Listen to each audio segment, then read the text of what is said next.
Hey, I want to go into your writing partnership a little bit here. I think people are really interested. I would assume that over the course of, 5 books, at some point, two smart guys might have differing ideas about what should be or shouldn't be happening in the book. And so, you know, as a successful partnership, obviously conflict resolution is kind of part of that. And how do you guys deal with that? And has it changed over time? He's So not going to believe your answer, Jeff, is he? I know. I got to warn you. The answer sounds like bullshit. It does. It sounds like it's something a writing. That's our team whole is- show, is- so that's okay. Right. Um, the honest answer is we really don't have very much conflict, and the key to our success is not that we don't have conflict and didn't learn how to deal with it. I think the key to our success is that we started off from the very beginning, getting to know each other. We were already friends, but getting to know each other as writers. And before we embarked on this, and you have to understand, it took several months for us to make the decision. It wasn't like over a beer, like, let's write a book. Yeah. I mean, there was like, should we, shouldn't we? And we sort of brainstormed it. And, one of us would say it's a good idea. And the other one, well, maybe not. But what we did during that time was we got to know each other as business partners, because that's how we view this. And I think that the key is that our business goals mesh perfectly. Yeah. There's no ego in our writing. There's no pride of ownership in our writing.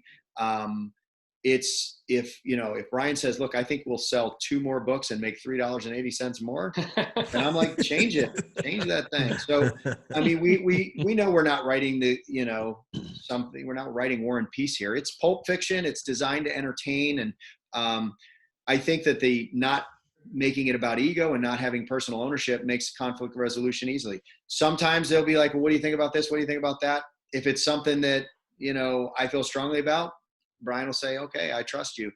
The other thing is that we bring different things to the table, I think. And that helps too. So there are times when I'm like, even if my gut says maybe it should go this way, if Brian strongly feels the other way on something related to geopolitical research or whatever, I'm going to defer to him because he hasn't been wrong yet. And so there's a lot of mutual respect that goes into it as well. But I will tell you, as much as that answer sounds like something you would just say on an interview that can't possibly be true, we have never really strongly disagreed that I can think of ever. In how many books have we done? 5, 7, 8, 9 books or whatever we've done. There's never been a real conflict at all. And in fact, back to the ownership thing, I'll tell you, by the time we're done with a book now, even my wife will say, oh yeah, chapter 8, like that, you wrote that, right? And I'll be like, I don't know. And again, that sounds like something that's made up. I don't remember. It's, Brian says all the time, it's sort of like being a parent. Like, it's not like, okay, those are your 2 kids and these are my 2 kids. Yeah. They're just our kids. And some things you're better at parenting, some things I'm better at parenting. And, and so you just do it together. And when the kid does great, you're both equally proud of them. And that's sort of how the books are. It's like we created them and there's just not really that ownership thing. Right. Now Brian will go, well, Yeah, Brian. Now go ahead, Brian. Tell us the real story. Yeah, the real story is No, I mean, dick. This everything asshole. he says is complete bullshit. I love the honesty. Keep going. Keep We going. have our opening clip ready. We know who the husband is. No, it's not. No, it sounds like I was kidding him, but it sounds ridiculous, but it's so true.